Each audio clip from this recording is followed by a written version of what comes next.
Asifikelele bazalwane egameni lika Jesu. Amen. Amen. Sibonga uNkulunkulu ithuba elihle aphinde futhi wasipha lona kule ntambama yanamhlanje. Abanye bethu besemgaqweni, abanye bebesemsebenzini, abanye bebengomini enhle, kodwa uNkulunkulu emuhle wasigcina sonke. Namhlanje sikhona endlini kaNkulunkulu ebizwa ngegama lakhe ukuba sizomula ezwini uNkulunkulu. Ngizwe kuthiwa encwadini yamaHubo number 24 verse number 1 iBhayibheli ithi umhlaba ungokaJehova nokugcwala kwawo, izwe nabakhile kulo. I want to assure you tonight ukuthi you are in the house of your father, and uNkulunkulu uthi angikwazisa ukuthi umhlaba njoba ungowakhe nabo bonke abantu abakhile ezweni, including you, including yourself, including everyone okhona and everyone who is our neighbor in terms of this community.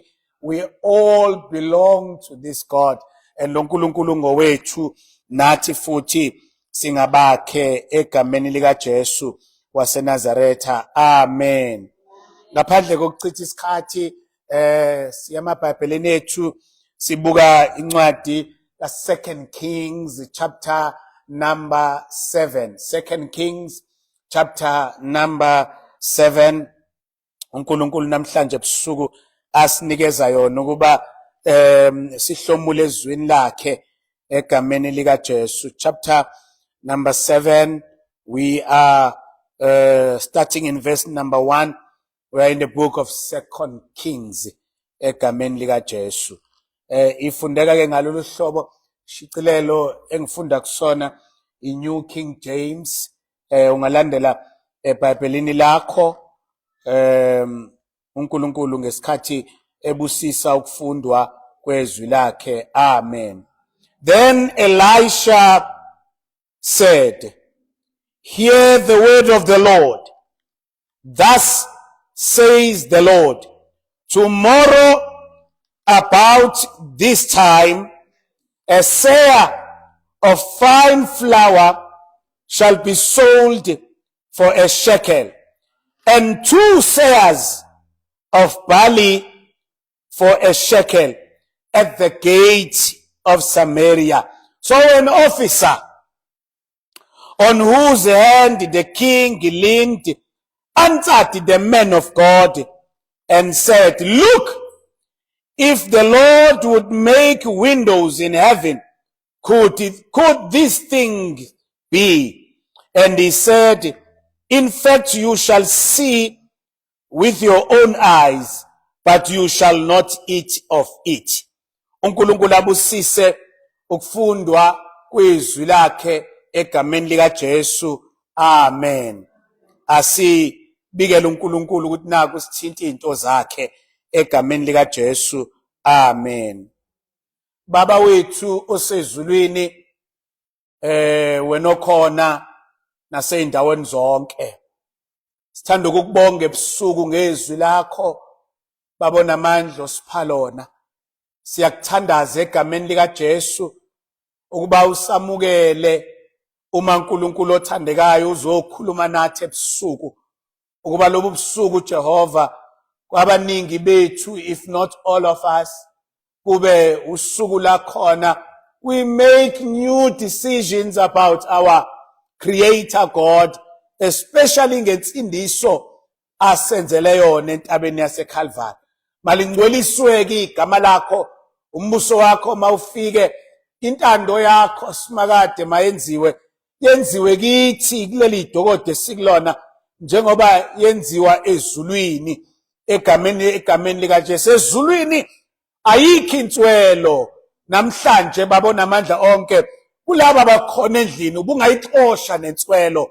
Ezulwini lakho babona amandla onke akunasifo esibusa khona nakuleli dokodo kwabangaphakathi, ubungaxosha konke ukufa egameni lika Jesu okuhlaselayo abantwana bakho. Noma ngabe kuthiwa sekudle kangakanani egazini, sizwile izolo ukuthi uke wayisholo wena wathi nothing is impossible with God. babothandekayo bakhona nabaswela amathuba empilo egameni lika Jesu. Sebekhona ke kuleli dokode elibizwa ngegama lakho. Uma uNkulunkulu othandekayo ezulwini amathuba wonke khona. Namhlanje ebusuku sithi bonke abaswela amathuba ngenxa yokukhetha ukuzohlala ebusuku bezolalela izwi lakho, babona amandla onke salisunethi imvula yezibuso zakho, baswela indawo yokubeka ebese kuba ubufakazi.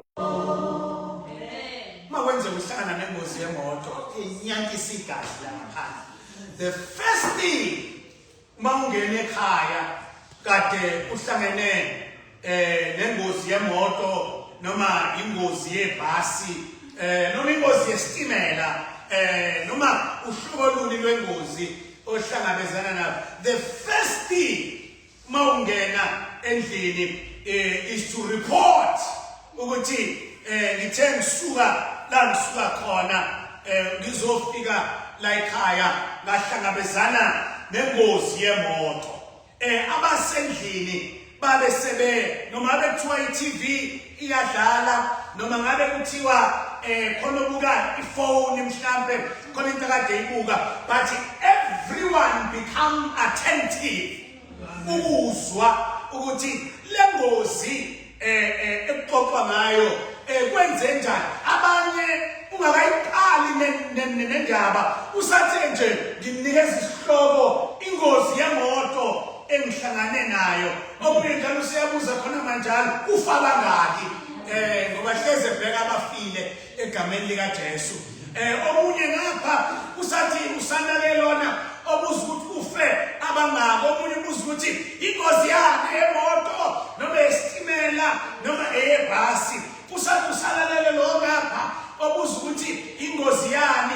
Omunye ngapha uyangena uyabuza ukuthi kodwa bengekho izinto ezitatshwayo lapho, ngoba abanye bethu uma kunengozi khona babheka izinto ezitatshwayo, abanye baze bakhuthuze naso isidumbu ngendlela abangena indignity ngayo nenhlonipho nabanye abantu. But the story sanamhlanje is not about ingozi ehlangana. The story is about an excitement of someone who has seen ingozi, a catastrophe noma an accident, ebesenhlizweni yakhe ebenento ukuthi uma ngingena endlini sengiyazi ukuthi ngizobangena ngani, ngizobangena ngengozi yemoto engiyibonileyo. Namhlanje I want us to talk about good news that we are supposed to be reporting everywhere we go. Egameni lika Jesu. On Sunday, in the book of Exodus, number 11, on the last day,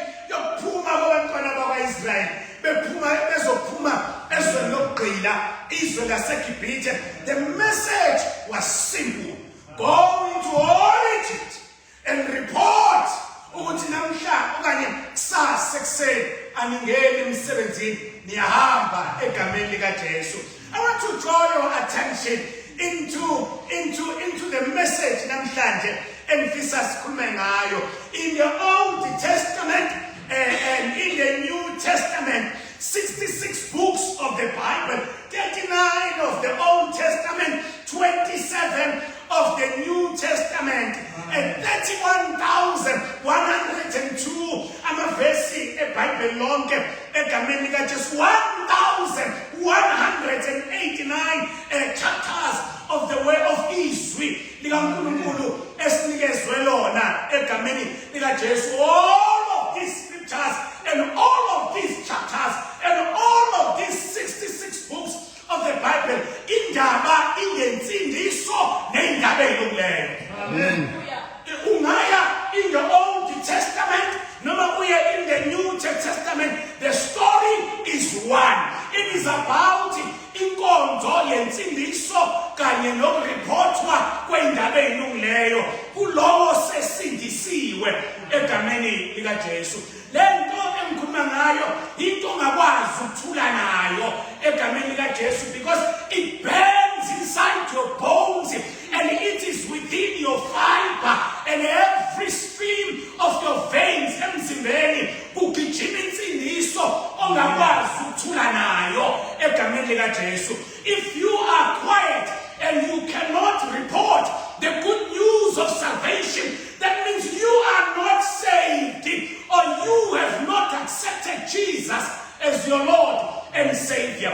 you have accepted Jesus as your Lord and Savior, uthi ngisondele bandla lamakholwa ufana nomuntu ophuze iCoca-Cola. Awazi ukuphuza iCoca-Cola bese ubhodla ifanta.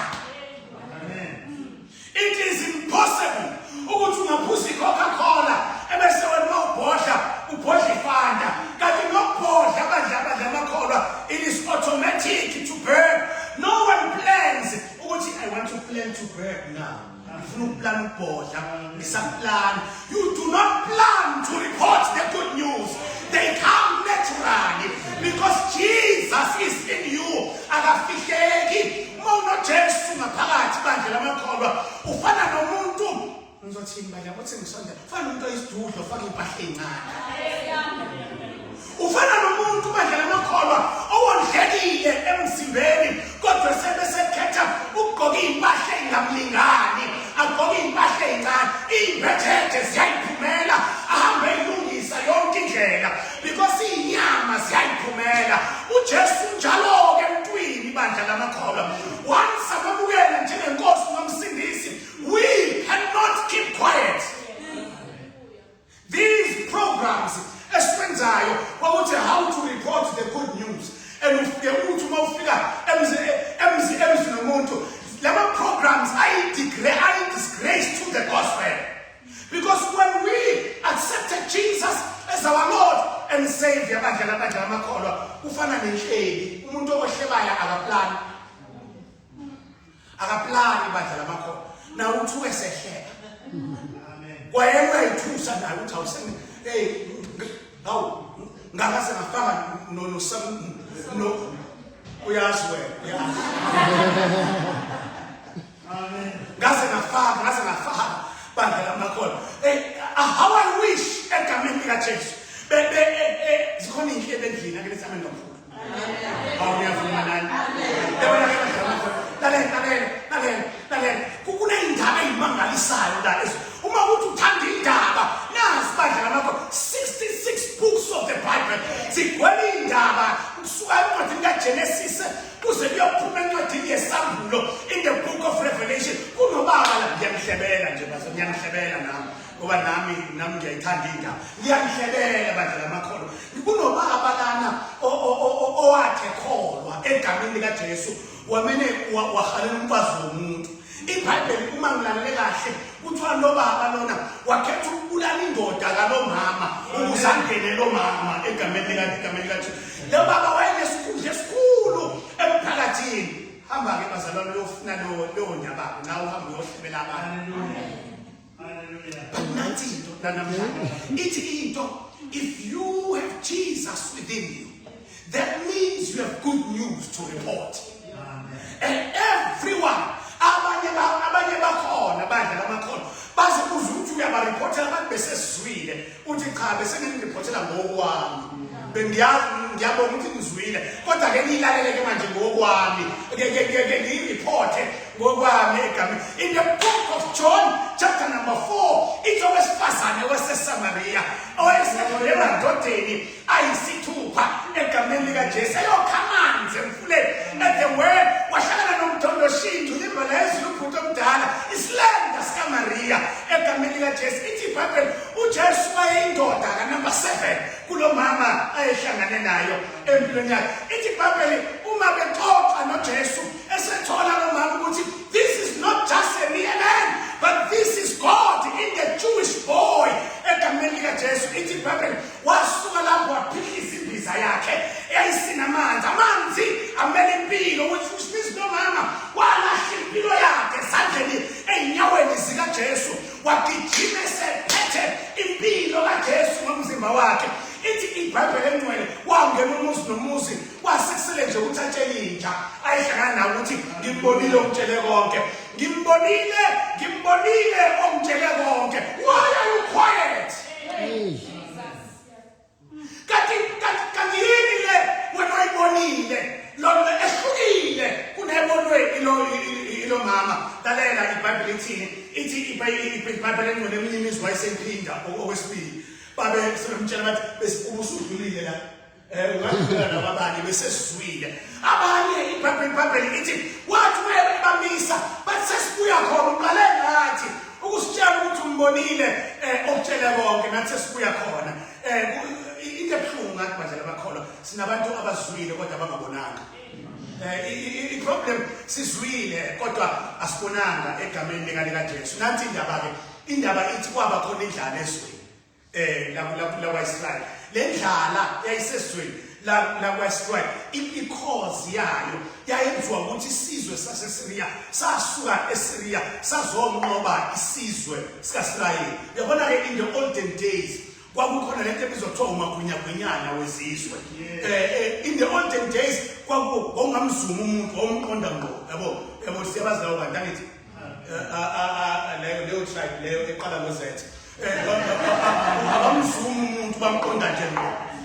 Uma nixabana nje nixabana kwi-ayi yase-Shoprite abazi ukuthi sobonana ngaphandle iqedwa khona lapho phambi kobisi chithe kubisi chithe ama-cornflakes kuhlangane kube ngathi manje sedliwa i-breakfast khona la usumanzi-ke egameni likaJesu. Nawe nje ngiyakubona-ke nawe ohlangana lawo bantu kokuza ukuthi uzethi ngoba yophela khona lapho. So in the olden days izizwe zasingazumani kwakubhalwa incwadi umbhali incwadi umuntu uthi bengicela sibonane laphana emathafeni athathize ke sizwana amandla sizwana ukuthi laphana-ke wawungakwazi ukubhala incwadi ukuthi hawu asixabene nje cha siyazwana noma singaxabene sikubona ukuthi ubani esingathi masiqhuzulana akwazi ukuphatha omunye. iBhayibheli lithi abaseSiriya at this point in time in the book of 2 Kings chapter number 7 baye bawunqoba uIsrael. Mase bawunqobile uIsrael, they became so cruel over the nation of God yakwa-Israel. Ithi bathatha iy'ngubo zokugqoka. Umuntu onjani bandla lamakhono ongena kini afika nqobe bese angene na-wardrobe bathatha iy'mpahla zenu zokugqoka zonke nisale nalezi eniy'gqokile. Athi nithi nisathi uqedile angene ekhishini avula amafriji avula amakhabethe athathe igrosa yonke igrosa ahambe nayo. Nithi nisathi nisalinde lokho angene kuma-wardrobe athathe iy'ncathulo zonke anishiye nje namaphatha anifice niwagqokile egameni likaJesu. Umuntu onjani lo ohamba aye kwi-vote aye kwi-reserve bank of the country afika athathe isiliva negolide everything akumese ethathe konke angabuyeli kwelakubo kodwa abesekhemba nje esangweni akhembe nje la esangweni. Abantu baseSiriya babekhembe esangweni ingoba amasimu awa-Israyeli aye ngaphandle of the city of Samaria. So benza sure ukuthi uIsrael awuzuphuma ngaphandle uye emasimini uyofuna ukudla. uIsrael uzofela ngaphakathi ubulawe indlala. Omama kanye nabantwana kanye nobaba bazofela ngaphakathi in the city of Samaria. That's how cruel isizwe saseSiriya was to the nation of Israel. Lalela iBhayibheli lithi laphana ngaphandle besehle ngaphandle they would braai inyama yakwa-Israyeli abayithathe khona Israyeli ebesebenza sure ukuthi umoya uphephetha ama-alien enyama angene ngaphakathi in the city so that Israel will die in pain. Beyizwe inyama yabo ivutha isha ngaphandle kodwa bengakwazi ukuyidla. Amen. That's how cruel the devil is. Lalela iBhayibheli uma ingilandise kahle bandla lamakhono ithi iBhayibheli ezweni lakwa-Israyeli kwakhona omama ababili bayaxoxa labo mama. Uthi lo munye umama njengoba sihambe kangaka nganjani sidle yakhe ingane namhlanje kusasa sodle yami iy'gebengu zomama abakholwayo ngoba kwakwamakholwa phela lawo kwakwamakholwa kwakungabazalwane. iBhayibheli lithi bayaxoxa ukuthi sodle yakho namhlanje bese kusasa sizodle yabo. iBhayibheli lithi baye bayidla lengane yomunye umama. Ngakusasa owavuka kuqala ngiyacabanga ukuthi yilo mama lo ongane yakhe nidliwe izolo. Uma eyotshela umakhelwane ethi makhi isikhathi se-breakfast letha lokho kwakho nakho sikusebenze ngifuna nje uqala ngamazwane akho ngizonyuka nje nakho ngiyobona ukuthi ngothi ngifika emadlebeni ngobe sengiyinjani.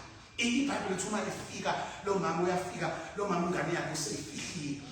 iBhayibheli lithi wayohamba loyo mama wayobika enkosini ekhalisa ukuthi ithuna lengane yakhe isisu sakhe kanye nomngane wakhe wakwamakhelwane ekhaliswa ukuthi akadlile namhlanje ngoba umngane wakhe umakhelwane usedle ingane yakhe wafihla le kumele ngabe yadliwa namhlanje esikhundleni sokuthi inkosi yehlisa ijudgment iqaqisa ukuthi ubani obecala labo mama ithi iBhayibheli yadabula ingubo zayo yabuza umbuzo inkosi yathi engabe ngikuJehova yini ukuba nize nihlale zonodwa nibe ngamazimzimu ebese ngizofuna ukudla kimi ibe inkosi isikhipha idecree yakhipha umthetho yakhipha icommand yathi makusakhona umuntu la kwaIsrael osakhonza noJehova ongaphaki abantu baze badlane bodwa ikhanda lakhe namhlanje alingabi khona emzimbeni wakhe makabulawe bandla lamakholo. Let me warn you, there is nothing that happens in the Old Testament that doesn't happen or manifest itself or get fulfilled in the New Testament. In the Old Testament, it is fulfilled in prophecy in the New Testament. Let me come closer. There is coming a day. Amnazi, but prophecy says there is coming a day. La khona amakholwa akuleli hlabathi ezozingela amanye amakholwa ukuthi akabulawe asakhonza noNkulunkulu ovuma sibe nendlala ezweni noJehova ovuma ukuba siwelwe umnotho ekhona noJehova othena nothing is impossible with him kodwa izifo ziyazenzela ngomzimba yethu. That day is coming. You need to fasten your belt and walk in the narrow way. For when that day comes, pray to God. Uthi lolo suku lungakufiki on the other side. Kulaba bazingela amanye amakholwa. Ilaleka kahle bandla lamakholwa. Kuthiwa encwadini kaMathewu number 24 verse number 29 to verse number 31 kuthiwa masinyane emva kosizo olukhulu Jesus will not come before kube khona usizo olukhulu emhlabeni masinyane emva kosizo olukhulu olungakaze lubonakala. Ithi iBhayibheli engcwele kuyabonakala isibonakaliso sendodana yomuntu iza namandla nenkazimulo ihamba ney'ngelosi zayo. iBhayibheli engcwele ithi kulolu sizo olukhulu if uNkulunkulu engekazamuletha uJesu at exactly the appointed time when heaven will deposit Jesus on earth ngeke azafike muntu akazufika noyedwa ozobe sebambelele kwisivumo sokholwa ngoba lolu sizo olukhulu oluzayo oluzohlasela umhlaba wonke kodwa lube lubheka amakholwa. Kuthiwa uma uNkulunkulu mangasalula isikhathi sokuthi isikhathi asaziyo wena azobuya ngaso athi usilula kancane kuthiwa ngeke azafice umuntu uyofica sonke sesithe okungcona siyeke. Pain is too much. Kuthiwa inkosi njengoba ikhipha lesimemezelo uyayazi ukuthi ubani njengoba in those days kuthiwa abayothi akufunwe lamakholwa sobe kwaziwa ukuthi ufuna kaloku ubani. Hayi kuzobe kungafuniselwa kuzobe kwaziwa ukuthi obani lamakholwa ekumele abulawe obani lamakholwa ekumele avalelwe emathele. Uthi umbhali obhala kahle uthi inkosi iyayazi ukuthi ubani lo ekumele abulawe kwakumprofethi gama lakhe uElisha. Why uElisha abantu sebeyekile ukukhonza sebengamakholwa just by name egameni likaJesu, but Elisha kept on ethi njena noma engaphakanga kodwa yena uSawuJehova. Namhlanje befuneka amakholwa njalo azo-emulate the character of Elisha. Amakholwa azoba nane-spirit sika-Elisha azothi noma ngasaqashwanga kodwa yena uJehova ohlala ekhaya ezulwini obusa nama-kingdoms asemhlabeni noma ngingasadlanga kodwa yena ngizomkhonza ngoba igama lakhe nguJehova. Akadingi ukuphruva ngokuthi anginikeze izinto engiyifunayo for him to become a God to be worshipped in my life. So Elisha says uthi Elisha ngizakumkhonza noma izidlana bodwa ngizomkhonza noJehova noma engasaphakanga. These such new batch of Christians, abantu abanjalo badlala amakholwa. In these last days, heaven is looking for young men and young women and older men and older women abazodlala noma engasenzanga lutho kodwa yena ngizomkhonza njalo egameni lika Jesu. Ithi iBhayibheli inkosi yakhipha amasosha wahamba uElisha kwayiwa kwakhe makuficwa laphana kwakhe emzini kaElisha komathiwa kwakuyimina angizodla phansi into engangiyoyibalela lapho Nkosi yami. But iBhayibheli lithi uElisha waphuma nje kwakhe ewabona amasosha elole inkemba nama swords. iBhayibheli lithi athu Elisha uma ephuma babe sebemtshela bathi hayi nathi akuthina bakithi sithunyiwe. Ithe inkosi asisusa ikhanda lakhe emahlombe ngoba sengathi usakhonza noNkulunkulu ongaphaki. Ukhona umama ngala esigodini sakabani sebedla ingane wena ukuthi usaqhubeka usokhonza noNkulunkulu osevumela abantu ukuthi baze babe ngamazimzimi badlale bodwa. Akuthina thina sithunyiwe. Uxole nje Elisha akuthina thina nje kuthiwa sisusa ikhanda and masingasusa ikhanda should lokusuka awethu. So we have to carry the command as is. Elisha Elisha is the only Old Testament prophet eyenzi mangaliso uJesu athi mayefika wazenza exactly zonke ezenziwa uElisha. There is no other prophet in the Old Testament eyenza imangaliso uJesu wazenza zonke exactly. Uzoyihambela ke ufike uzibone isikhathi asinaso. Lalela uElisha uthi it's fine. Mfisa ukuba nje ngiyasola ukuthi ngidala kancane. Kancane kancane. Ngiyasondela kancane. iBhayibheli uthi Elisha it's okay. It's okay. Ngizokwenza nizoshaya kuphi? Bantu soshaya la kumedula obulangatha. Futhi siphethe isosha elisibona lishakanye. Ulala nje la ulishanje kanye ngeke uzwe lutho uyosengathi kuyancinza kube sekuphelile njalo. Thina nje kufanele sihambe neproof yekhanda lakho ukuthi ngempela you are dead. iBhayibheli lalela ithi kwakuntambama very important that leyo ndawana kwakuntambama baba lo ndaba balindaba zabantu ayibamba kwakuntambama around 2 to 3 o'clock. Elisha ethi Elisha it's okay. Bazalwane ngiyafisela ukuthi sibe kulesi sigaba sika Elisha lapho na sithi it's okay when death knocks at your door. Uma nje it's okay. Why? Because I have Jesus in me. Because even when I die, I will resurrect. Amen. It is not over. The devil has not won. Because impilo yami isekho kimi sesandleni kaJehova. Ithi le ndoda it's okay. It knocks at my door. I will not run away. It's okay. But before I die, ngicela nje ukucela into eyodwa. Yabona umuntu uma esesofa ebese ecela into eyodwa abantu abazombulala bajwayele ukunikeza ilento eyodwa ayicela. iBhayibheli lithi wacela nje into eyodwa.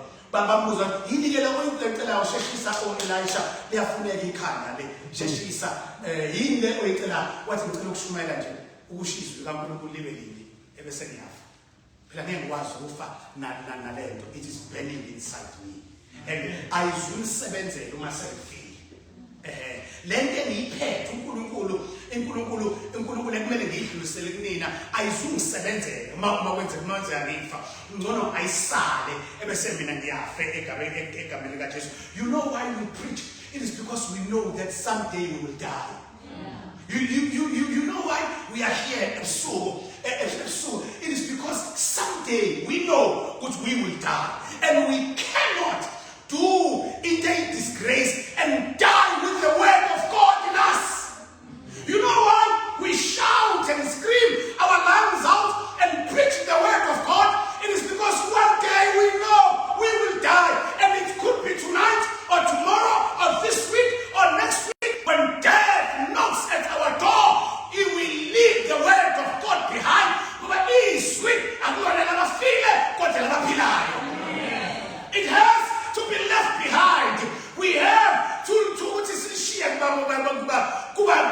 bethu silishiye komakhelwane and die empty. Oh, that is why when Paul was about to die, when death knocked at the door of Paul, ithi iBhayibheli wathi sengichithekile njengewayini, sekuphelile okusele uba ngilala ukuthi ngoba kufa ngibonane nenkosi egameni lika Jesu.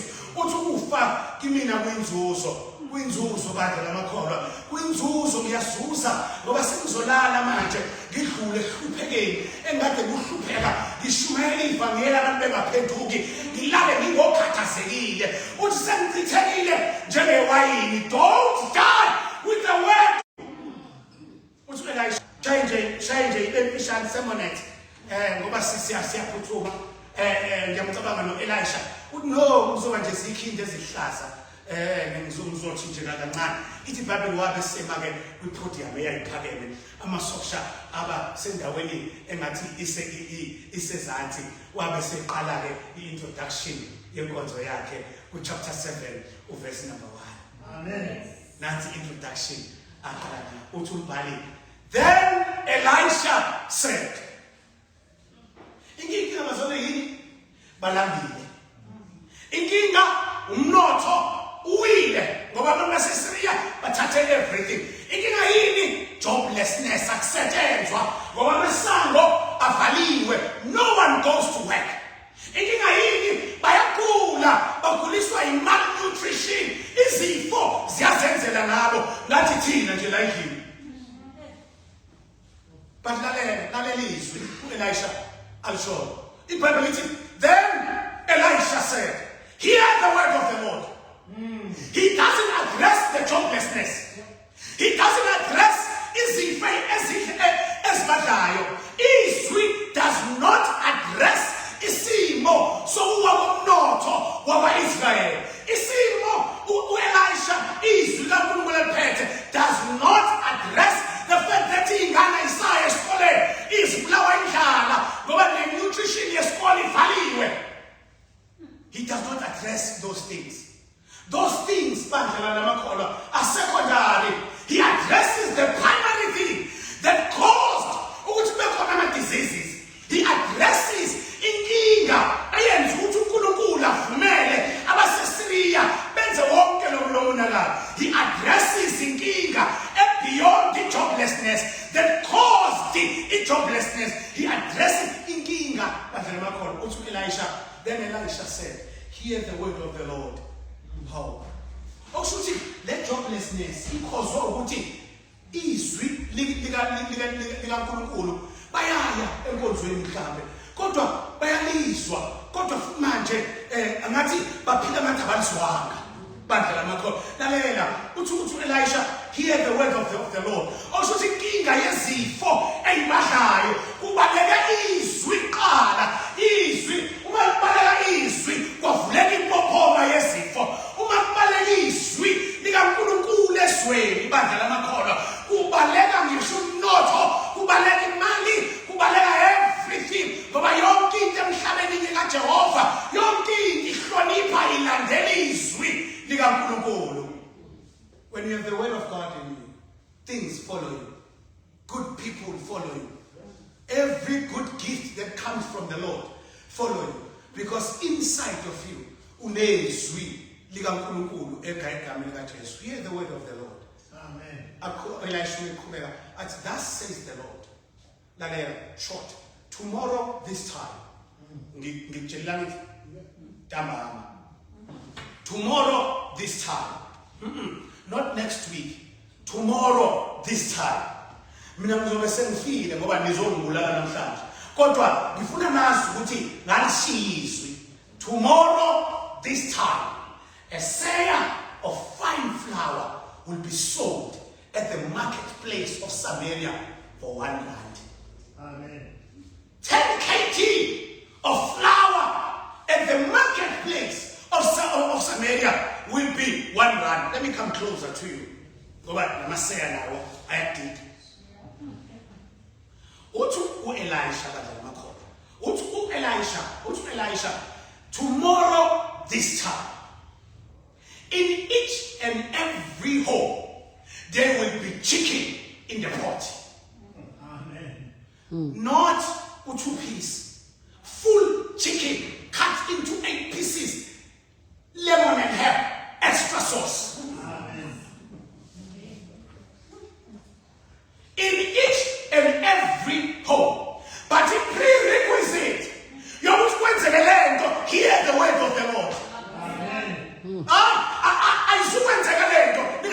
izwi kuqala.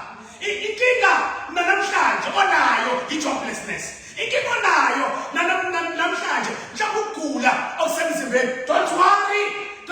Uthi uNkulunkulu into ezosolve isimo sakho. Hear the word of the Lord. Hear the word of the Lord. Take the word. The word of God will solve all your problems. And when it solves them, uzoswela indawo yokubeka. Uthi that be chicken in each and every pot. Uthi ingane zenu kusasa zobe ishana ngama drumsticks. Yabona? Njalo uma kushunyayelwa, there's always someone othi nje amanga lawo. Othi this is a lie. Ngeke sidlalele ubaba umfishane. This is a lie.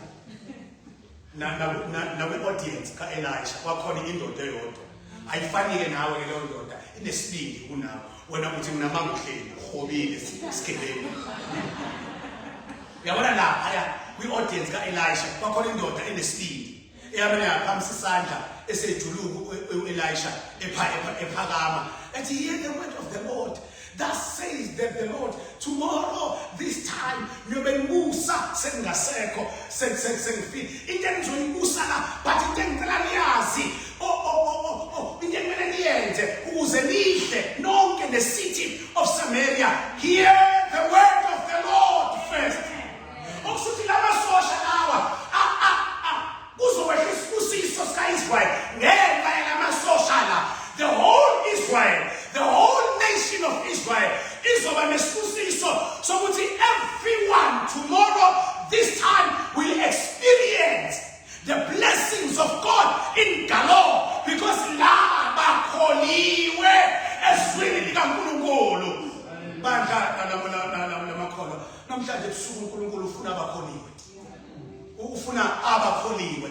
Yabona ke le nto kuthiwa yapha isandla uElisha eseshisa lapha isandla yathi uma abantu bephringo befuna ukuthi ubani lo misinkonzo kodwa sesivutha kangaka kuthiwa sodla kusasa sesivutha kangaka ithi le ndoda yathi amanga angaka lies bathi macingwane lies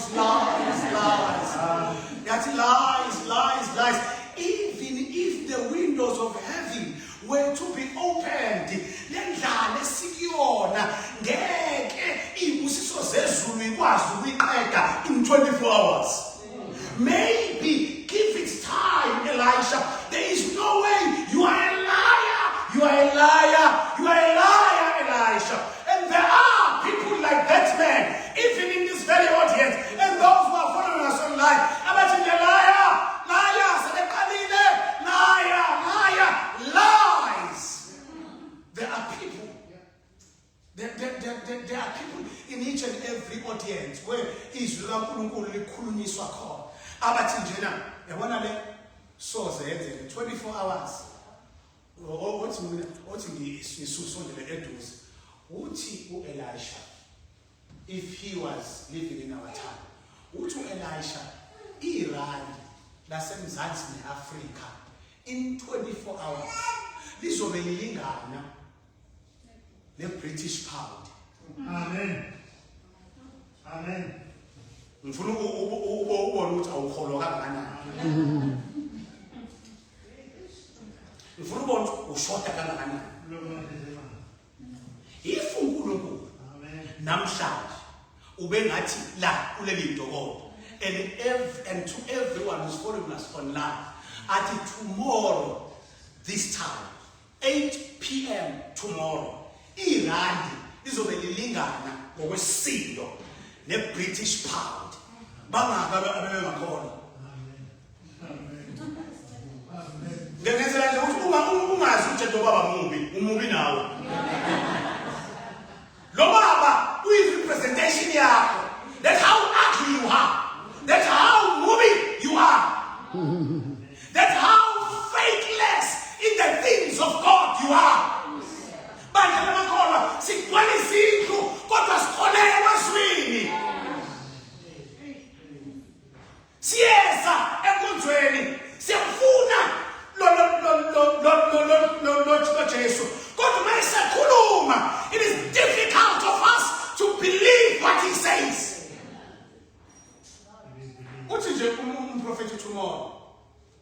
Change an aim and plan. If I were to say, tomorrow, this time, she will be a millionaire. Kwayeka ngathi sebeyaqala ke manje sebeyaqala nginje yena nje ngaba ngebhasi lomjolo ngithuthela ingane nginje ingenzeka kanjani into enjalo. I want to drill this point engqondweni zethu badala, because we lose so much from what God is trying to tell us and from what God is trying to give us by not believing in His word. If only we can have a new batch of Christians. Abantwana bakaNkulunkulu abazophuma namhlanje ebusuku bazothi, I want to try this God. I want to try Him in His word. I don't want to try Him by shouting and saying, Mamukela nje Nkosi nomsindisi. I want to try Him in His word. But your problems to God are nothing. Iqhaphoza amanzi amancane. Le kahle kahle ama answers to your problems kade afika. Avinjwe ukholo. Avinjwe ukuthi awukholelwa eswini lakhe. Yabona ke, when the devil uses a man or a woman, he uses someone who is popular. He doesn't use nje hayibo ugosa into ehlala emumva. He uses someone who is very popular. When the devil uses a man or a woman, he looks for someone who is a person of influence. Uma uNkulunkulu efuna ukukhipha ibandla endleleni kaNkulunkulu kodwa liqhubeke likhonze, he uses the pastor. Am I close? He uses someone who is very popular. Otumayekuluma sonke sithi amen, hallelujah, without even thinking and testing the spirit. He looks for popular people, people of power in money value, people of power in religious systems, people of power in political systems.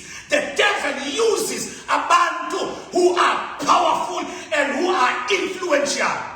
Contrary, on the other side, when God is looking for someone to be used with mission yake, He looks for the lowly one. He looks for the one. He looks for someone. Also, to make kuluma, sit kodwa yini lena, yini kodwa le, yini. Akubeka kuluma. This is it. Ikhona into. Mubiyena kodwa ikhona into. Mfishane yena kodwa ikhona into. Awu yena kodwa kakondanga kodwa ikhona into. uJehova imele kulo ulona. He uses David. He does not use abafana bakaJese who are looking the parts. He uses David. David who was a shepherd boy. Onuka ubulongo bezimvu bandla lamakhono. He uses Gideon. Gideon is the wayesaqile wena ingalo sengathubushu. The man was skinny to the bone. That is why mathiwakiwe empini wami wayexasha wathi yini kodwa yini amele ngambe ngiyoyibhula embila ngoba vela into engiyazi ukubhula umbila mathiwa ngibhula indoda ngokuphuka ngithi ngishaya indoda. Ithi iBhayibheli bese empini uNkulunkulu waya kumzaceyana. Lalela uma emaddress ukuthi wathi qhawe elinamandla. Uqhaza wathi futhi angedwa la kuniqhawe elicashile namhlanje elisaba ukufa kuniqha ingelosi yathi ngikhuluma nawe Gideon qhawe elinamandla wathi mina wathi who me hayibo uyabona ukuthi I'm skinny to the bone. La iBhayibheli lathi izwi lathi uyilento izulu elithi uyiyo. You don't have to look the part for ukuthi ezulwini ube yilento izulu elithi uyiyo. Kwamele izulu lize limpruvele lenze imangaliso okukhombisa ukuthi ngempela uyiqhawe elinamandla. When God chooses a man or a woman, He looks for the downtrodden. He looks for the one noma sikhona enkonzweni asimcela umuntu asithi sithandazele uzothandazwa yilo. So phelo bani abantu babethanda uma bethandaza bethi sawubona Jehova, sawubona uNkulunkulu, sawubona simangaliso, kanti isigebengu siyetha bandla lamakholwa.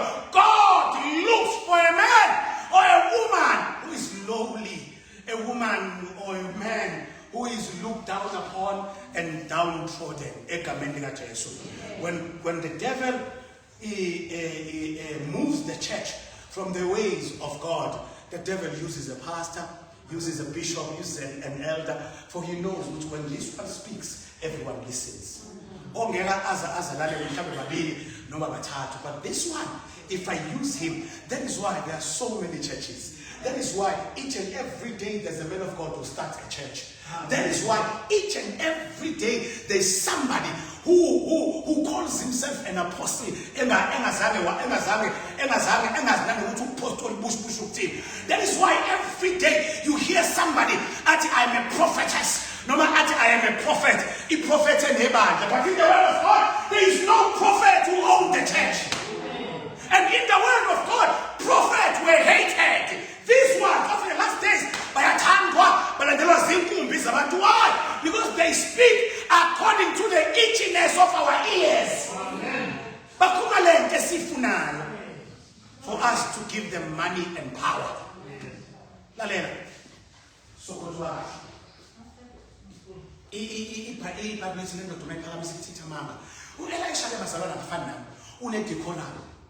Gentleman Elisha, Moya Kankulunkulu, uphezu wakhe bazalwane. Mina masususumela uthi wazi wana manga kamera konjubani ngensazi lokusho ukuthi kanjalo. Akho na igama lami ngubani. Into engayiphoxeka lana ngathatha into zami ngifake egazini, shaya imoto, sizokushayisa igate ngihamba. Sengisindwa izinto ezingekho, sengiphoxekile. But Elisha badla makho. I want to emulate the character of Elisha. Elisha, when the man stood against the word of God, he stopped the sermon. Why is it Usuka? Konams was Quebec. Wabella Lafik at the name. Yatin Lord, some quickly Kubega, Elisha, Mr. Quebec.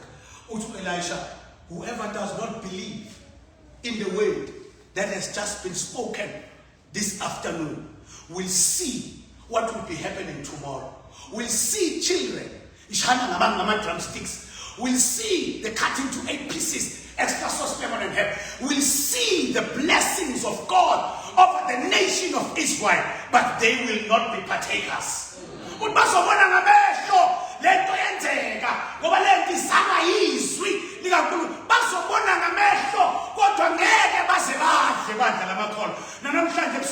want to say this to you. Whoever does not believe that God can change your situation in 24 hours, whoever does not believe, but you are here this evening, but you don't believe in the word of God, that God can change your situation in a twinkle of an eye, uzobona abantu izimo iguquka, uzobona abantu being elevated phambi kwakho, bese uyaqala uthathe, uzobona abantu being elevated into dimension and dimension phambi kwakho, being blessed. Kanti isibusiso basithola lapha ebusuku ngesikhathi kuthiwa believe in the word of the Lord tonight. Do I have some people in the house? If we want to believe in the word of God, stand up, I want to believe in the word of God. I want to believe. When you stand this evening, you're saying to yourself, I believe that my situation can be changed, just like the Simos as a Samaria. I believe that my situation, the situation Sasekaya, can be augmented. Njengesimo sakwaSrayeli. Unesimo lodadewethu, I have a situation. She has a situation. Unesimo. Sonke la sisinesimo. Even those who are following us online, they also have a situation. The message is to tonight. You've been praying for too long. Namhlanje uthi uNkulunkulu babezwe. Amen. All shall be made well. Let's bow our heads and close our eyes for prayer. Siyabonga Jehova wethu. Siyabonga uNkulunkulu wethu. Siyabonga wena kaJuda. Siyabonga wena kaAbraham, kaIsaka noJakobe. Besingaba yini ngaphandle kwakho? Sizwile Nkosi ukuthi kanti uSathane ufuna abantu babona amandla onke abanethonya. Sizwile uNkulunkulu, sesovula amehlo ukuthi nathi singasetshenziswa babona amandla onke. Isitha esiuSathane. Baba oneqiniso. Moya kaNkulunkulu, Ndodana kaMaria. Baba sisondela kuwe. Ukuba uNkulunkulu othandekayo. Njengoba uqala lo 24 hours namhlanje manje ngo8. Siyathandaza ukuthi by 8 o'clock tomorrow night akube khona abantu babona amandla onke abazothi ngibambe izwi 24 hours ago. Babona amandla onke abazothi leli izwi selimane lazala lezinto ekade ngiyidinga la izala ngazi ngaswela indawo yokubeka. Babona amandla onke abanye bethu I understand and believe ukuthi they shall receive in 48 hours. Abanye bethu they will receive you and receive you in it ibuso zakho maybe in 3 days. Abanye this week, by the end of this week. Abanye this month uNkulunkulu othandekayo. But all we ask of you ukuthi kulonyaka ka2026 angasali noyedwa. Okade khona namhlanje ebusuku angasali noyedwa. Ukuba uNkulunkulu othandekayo angamukeliswa njengokubanjwa kwezwi lakho empilweni yakhe. Sithandaza sikholwa ukuba lokho esikuthandazayo sesenzelwe khona ngoba sithandaza egameni lika Jesu. Amen. Amen.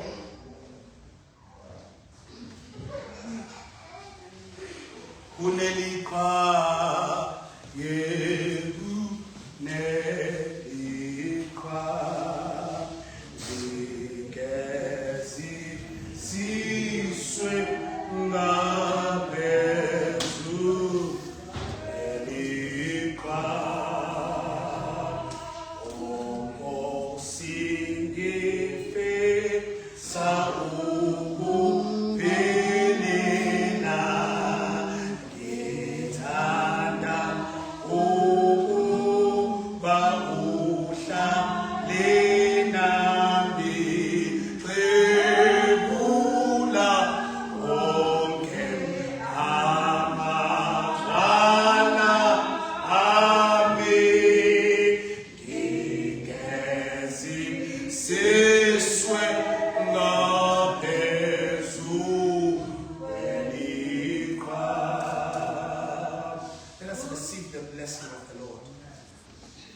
The Lord bless you and keep you.